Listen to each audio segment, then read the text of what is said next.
should go right here. Ooh, something fell.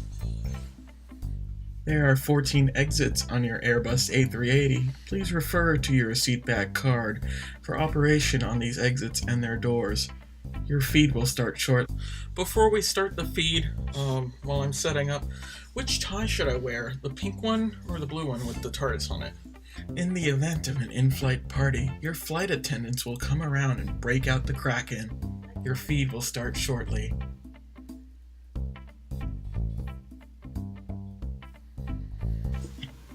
Thank you for waiting.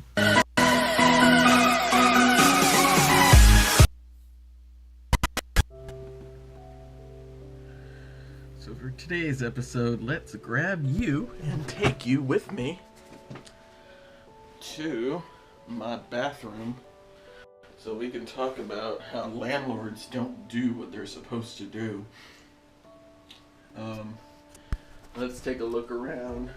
This house is old, but our landlord is family, so you know, they don't fix things like mold in the corner or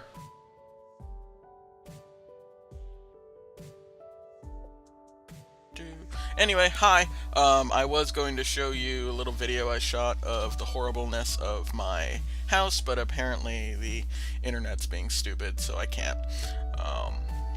Actually, I think I know what the technical difficulty is because I can hear it in the living room.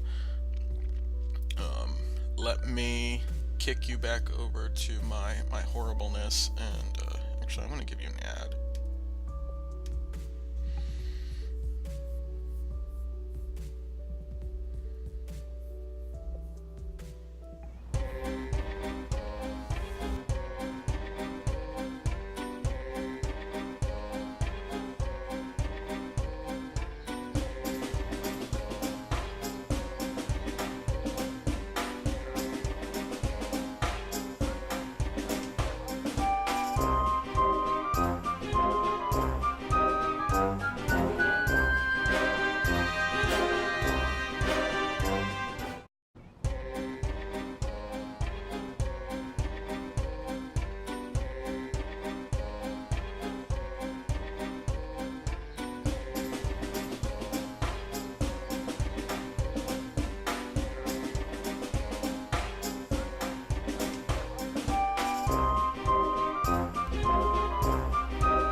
Hi.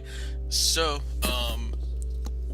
what happened right now is that my mother decided that she wanted to make a phone call, and that affects our internet. So, she wasn't aware of that. So, I've stopped her now, and now I can do internet things. Cause yay!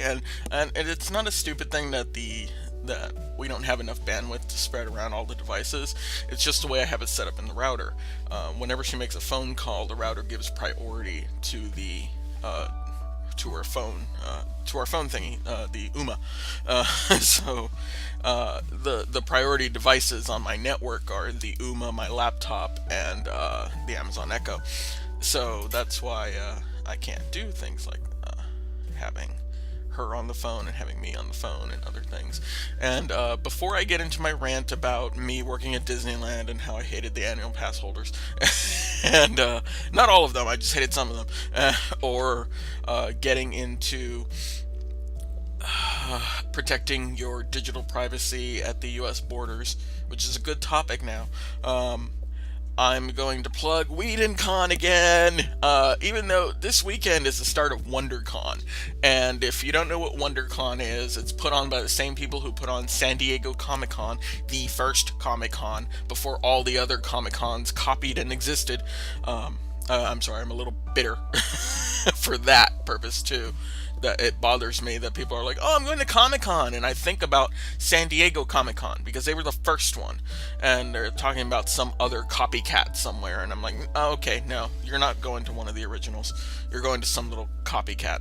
But WonderCon is put on by the same people, so it's like a mini San Diego Comic-Con before you hit San Diego Comic-Con. And it's in Anaheim, and if you're in California or near California, it's running this weekend. I don't know if they're sold out or anything, but you should go if you can. It's a fun weekend experience, and it gives you that whole introduction to Comic Con without having to pay $264 to go to Comic Con, or however how much it is now. I think it was that. Anyway, but the other convention, Whedon Con, is a uh, works Joss Whedon, Buffy the Vampire Slayer, Firefly, Agents of Shield, Avengers, um, Dollhouse, other things like that. It's all a cosplay weekend. It's in Woodland Hills. It's in Los Angeles, but it's in the Woodland Hills area of Los Angeles because Los Angeles is huge and people don't understand that, and that's fine. But it's running May 19th through the 21st. You can get your membership now online. It will go up at the door. And to help you save another $10 on your weekend membership, I have a coupon code that you can use on the website. So when you go down to the link in the description, you have to use the link in the description because it's a coded link. Go down to the link, click on register. When you click on register, this will pop up. Click on enter promotional code and enter save 10 into the promotional code. That'll give you $10 off the current weekend price. This is going to be ending soon. So if you know friends or you know people who are going to WhedonCon, have them do that thing because it'll save you $10. And if you're not aware of what's going on at WhedonCon, we just added the Sisters of Perpetual Indulgence to the WhedonCon programming, to our LGBT programming. We're going to have a wonderful party with the sisters. They're going to do bingo. They're going to do a reading, possibly. They're going to do their own little performances, and it'll be a great I think Saturday night, but I'm not sure. We don't have the schedule yet, so don't quote me on that. It's the weekend. It'll be really fun. We'll have themed drinks that are both alcoholic and non-alcoholic at the bars. We'll have programming. We'll have a cosplay contest. We'll have a vendor room, an expertly curated vendor room by our staffer Tony Adams, and it'll just be such a great weekend that you should attend. And it's in the middle of May, and if you cannot possibly make the purchase now, we will have a special for tax season that will release on that tax time, and I'll announce it again when we get to that. But that's my WhedonCon plug. And I guess I can get to the other thing that I wanted to talk about specifically. I worked at Disneyland for about 2.5, 3 years. During my time there, I was specially trained as a pin trader. I worked in the special pin trader shops, which are no longer there. Now it's the gift shop for the Buzz Lightyear shoot 'em up ride. But I also used to work on this thing, the pin trader cart. Oh, and if you want to talk to me, I am running the live chat. I'm not looking at it though, it's sitting on the other screen now. I am running the live chat. It's over here to the right. On mobile, I don't know where it is. I think you have to scroll down and it's at the bottom, or at least the comments are at the bottom. I don't know if live chat is available on mobile, because I've never been on a live stream on mobile. I'm always on my computer. But it's sitting in front of me now. I'm trying to drag it over to the screen that I'm sitting at. But I used to work at Disneyland, and there's 4 words that everyone says when they're at their break when you want to tell a story about a guest, and it's "I had a guest," and that's where you start, and all the stories start that way, and then it goes from there. And it's never a story that's positive. It's things like, "I had a guest ask me what time the 3 o'clock parade was," or "I had a guest ask me what time the 9:30 fireworks are," or asking us how much a free cup of water is, or if we're open till we close. What does that even mean? or oh God. it's so bad. And then people who ask if we give discounts to tourists. What does that mean again? Of course we give discounts to tourists. That doesn't make sense. I mean, we don't give a discount to tourists specifically. We give discounts to annual pass holders, and even then, it's a 10% discount. It's not much. Um, then there's also people walking up to the kiosk carts, like the one in the picture, and asking me if I sell things here, or being dressed in the incredibly weird uniforms that clearly normal people don't wear, and being asked if I work there. It just feels like all sense of common sense and reason is just gone for the weekend. I understand that if you're an average family, you probably shelled out close to 2 grand just to go, so you just don't want to think about it. The money cost has broken you. Mm. So I'm drinking cinnamon tea this morning. It's made with cinnamon sticks. So, and my mother makes this. So you boil cinnamon sticks in water, and then add a bit of honey, and that's cinnamon tea.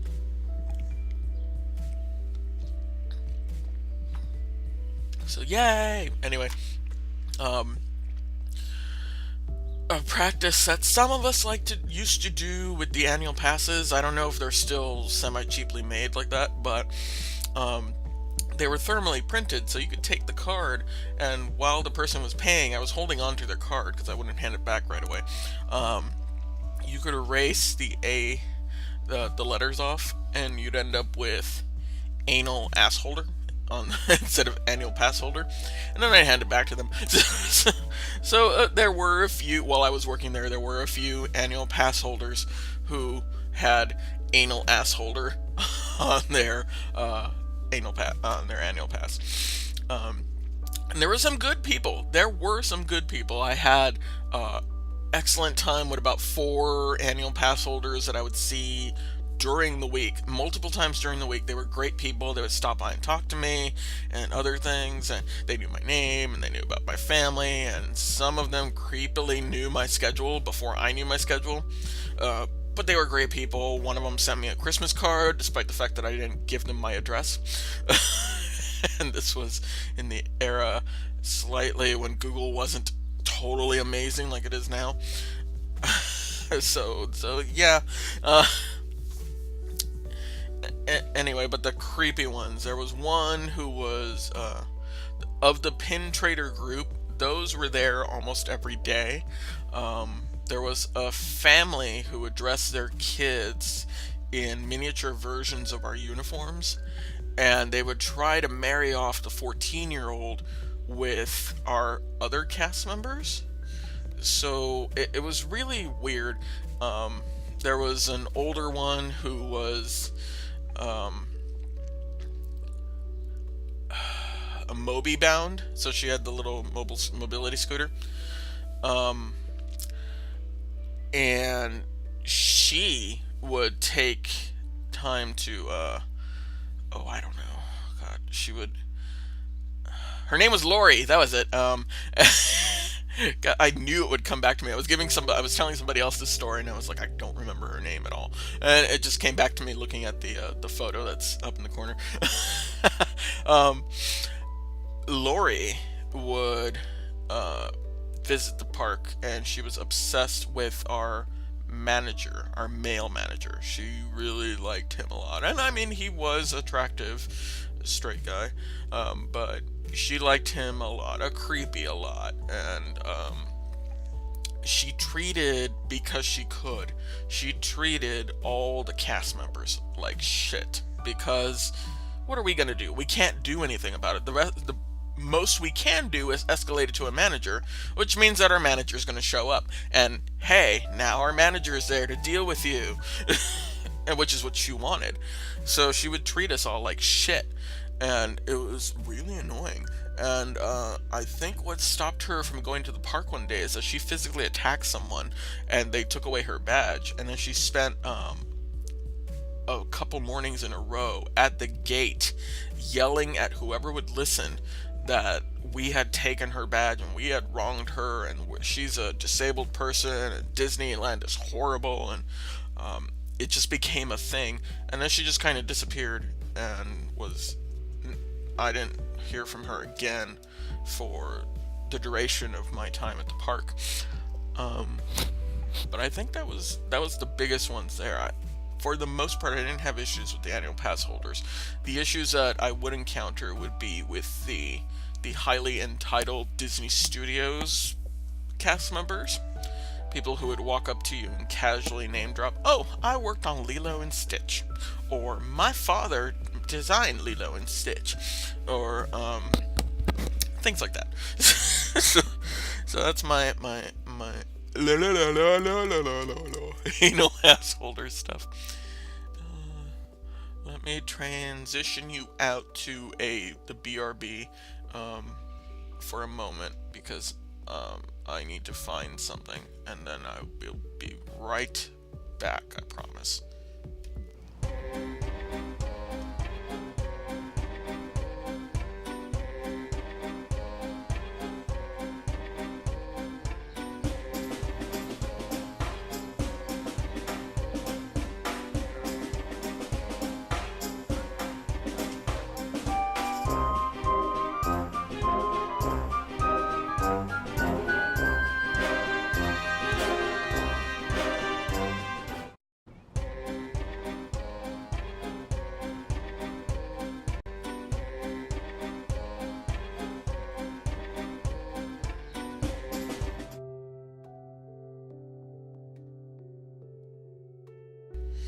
So, the job interview I had yesterday, horrible disaster. so, um, you know, when your body language communicates that you're done, you start asking the questions, and then you say things like, "Where do you see yourself in 5 years?" Which I think is a stupid question. I understand why it's asked, but I still think it's a stupid question.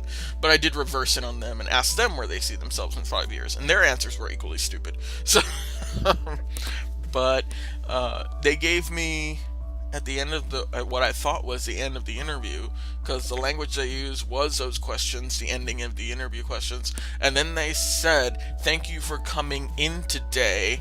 We will be in contact with your recruiter," which is universal language for, "Oh, we're done. Have a great day." So I got up and left.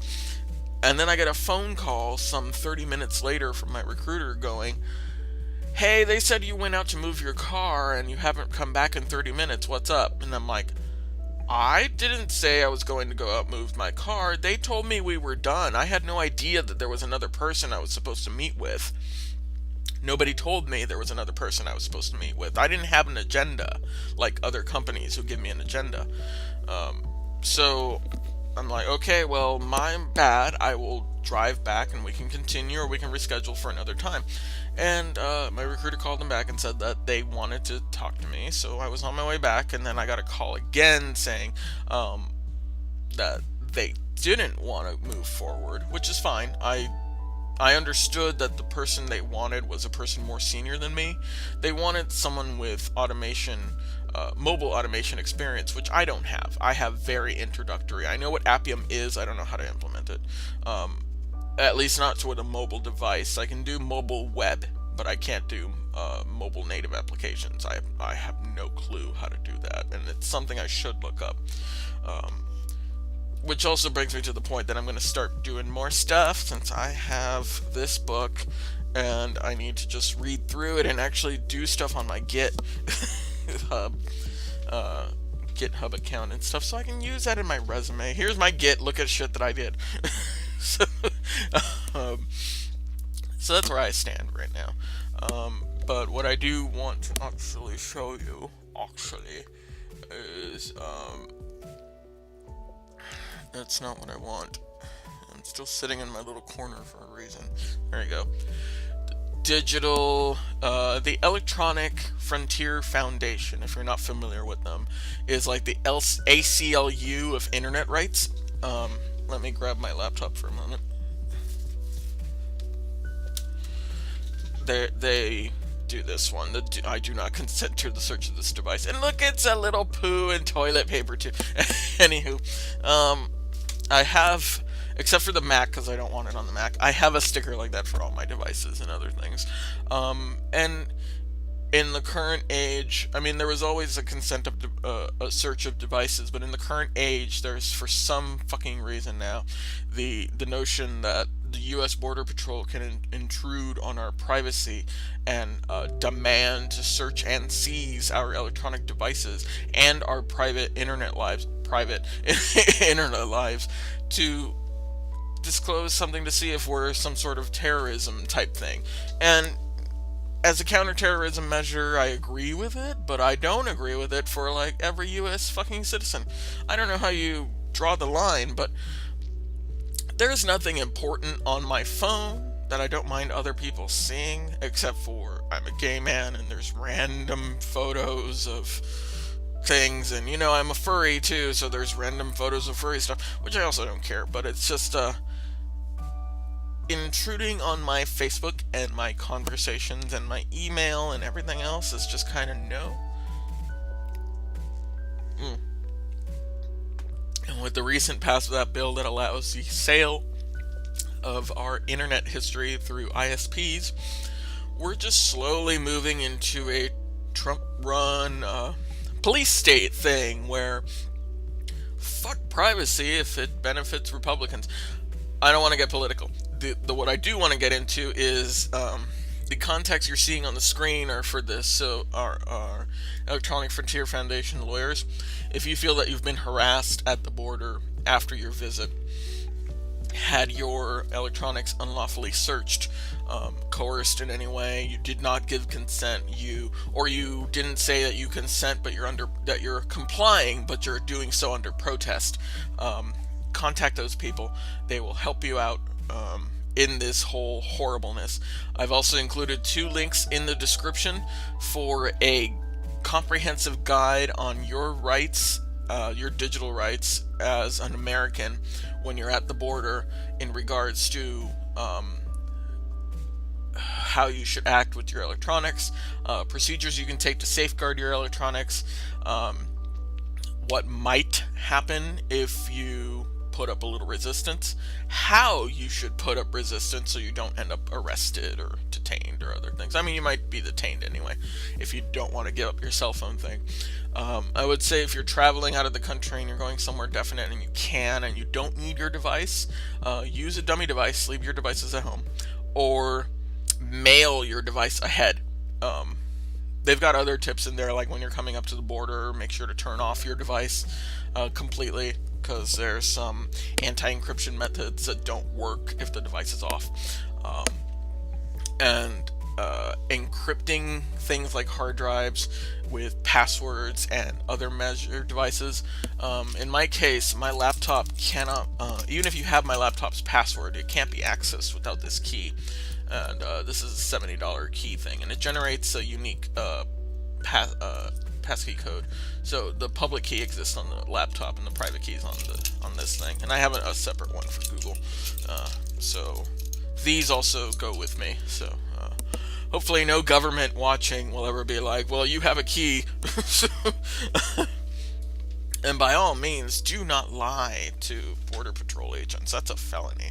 So, I mean, you could resist. There's tips in the comprehensive article. There's a pocket guide in the link as well that you should print out and fold up and carry with you, and it gives you a quick rundown of your stuff at the border. So if you're headed into Canada or headed down to Mexico, damn it.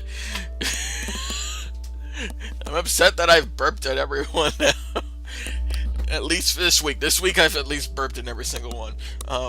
But if you're headed down to Mexico or you're headed up to Canada, and it's probably more proliferant down, I keep making up words, in the Mexico border, know your rights, because you don't want your iPhone to be searched. You also don't want to be coerced into a search. Don't comply. If you don't want it, don't comply, or comply, but inform people that you are doing so under protest. You are not authorizing that content search. Also, make sure you ask if you're being ordered to show your device contents, or if you're being asked. Because if you're being asked, you can decline that request politely. If you're being ordered, then you got to decide what you're going to do there without breaking the law and escalating matters and such. Don't get emotional. Stay calm. Um, you can comply if you want to a point. Like, you can unlock the phone and that's it. Um, and just tell them, I'm complying under protest. I do not consent to this search.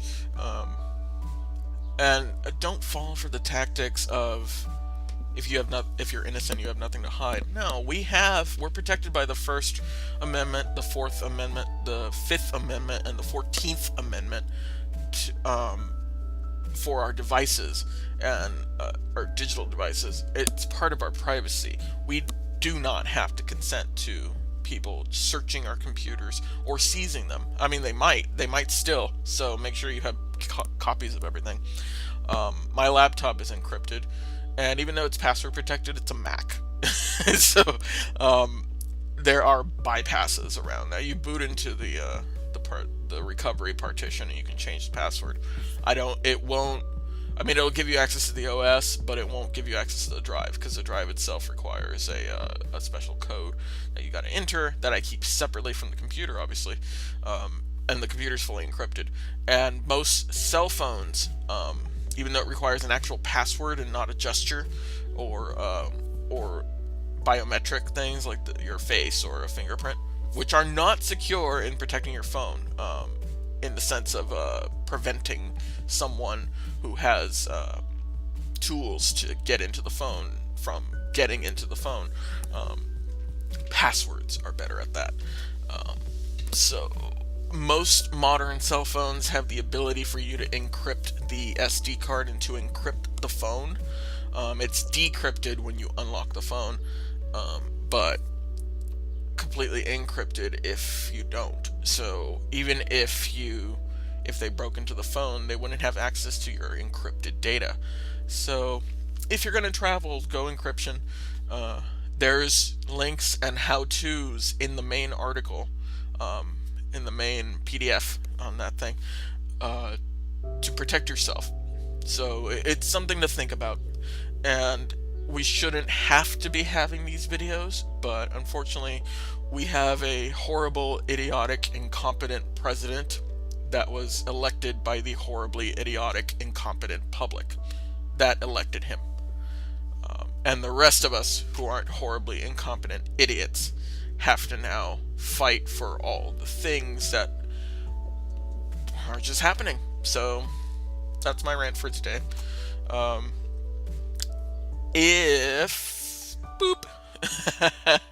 gotta make that box go away. If you liked today's broadcast, leave me a like. If you didn't like it, leave me a dislike. Talk to me down in the comments. Talk to me in the live chat, which I have not been paying attention to at all. I'm going to WonderCon today, tomorrow, and Sunday, so there will be video updates. Since I'm not staying there, I'm coming back every day. And I have this thing. It's Mystic. It came to me while I was driving. I don't know if I want it on the car. I did pay for it, though. I paid for it at a con, though, so it was only like $2. It wasn't like I ordered it off Amazon, and it was stupid expensive. I'm thinking about giving this thing away, but I only have one supporter on Patreon, so I can't give it away because I don't know who to give it away to. So if you want to be in my little pool of people that I give things away to, support me on Patreon. The link for it is at the bottom too.